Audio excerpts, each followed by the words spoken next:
A low credit score is to be avoided at all costs. It makes everything in life more expensive and greatly reduces your quality of life. Financial institutions use that information to determine if you can be trusted with money. But you know who else unofficially makes decisions based on your credit score? Employers. Although legally they can't deny you employment due to it being low, they certainly wouldn't outright list it as a cause. But trust me, it happens, and it happens a lot. Now, if you're wondering how they gain access to your number, it's quite simple, through the background check you signed off on. Today, I'm going to teach you how to effectively improve your credit score, but as a major piece of disclaimer, an income is required, so if you don't own one, make it your priority and come back to this video. Welcome to the Olympian Report, where we talk about money, life, and just about anything else. Nice to see you again. I am your host, Alistair.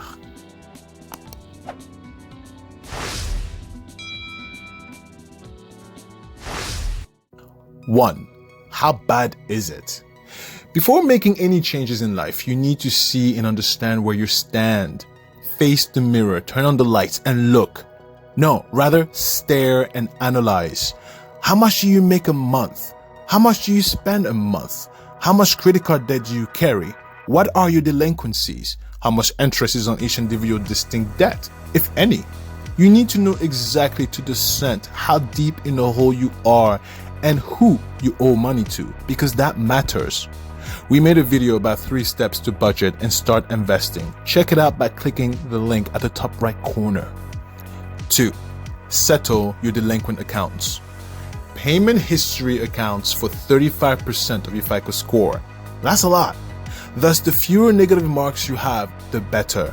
However, if your account is 90 to 180 days past due, those late payments have already done significant damage, and believe it or not, this gives you a negotiating advantage.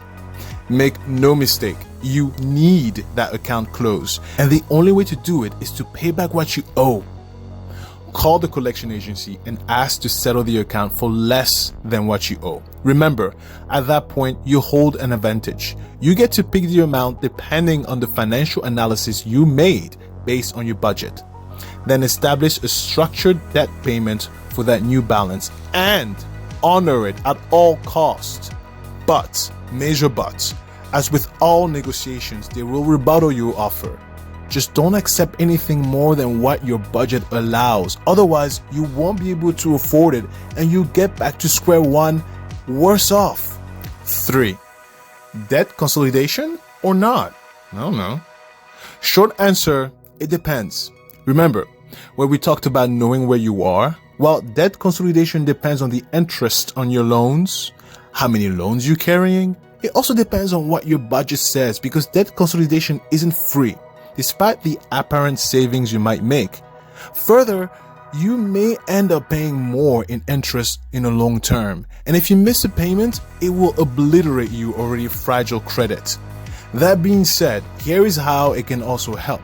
It can lower your monthly payments, grant you somewhat of an increased cash flow, not to go on vacation, but to pay down your debt even faster, of course.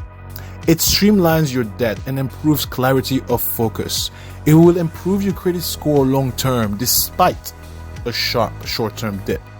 4. Reduce your spending and automate. This isn't the time to have a latte on a vacation, to the hair or nail salon, or buy a new car. Your future is at stake, and that of your children. Grow up and stick to an adjusted budget. Then automate your monthly payments so you can give yourself a bit more peace of mind and focus on not losing your income and maybe improving it instead. You don't get rewarded for not paying your bills. Entertainment should be the last thing on your mind. This is serious. But back to you guys. What are some of the ways or tools you use to improve your credit score? Let us know in the comments below. Help us out. And of course, you know it. Here is your bonus. 5. Credit utilization ratio. Credit utilization ratio is the total amount of credit you have available versus how much you are using up to date. The saying goes, if you can't afford to pay it off in 30 days, you can't afford it, period. Most experts suggest you keep your credit utilization ratio to 30%. We say more like 25%. Furthermore, be careful when you decide to close a credit account, as it will reduce your available credit, and that would affect the ratio as well. As usual, we have such a blast making these videos, and a great way to support the channel is to click like and subscribe and hit that bell notification icon and share the video to anyone you feel will benefit from it. Again, thank you. And of course, we'll see you next Friday. And of course, if you're kind enough to buy us a coffee so we can stay up late researching, writing, editing, and uploading these contents, the link is in the description below. Au revoir.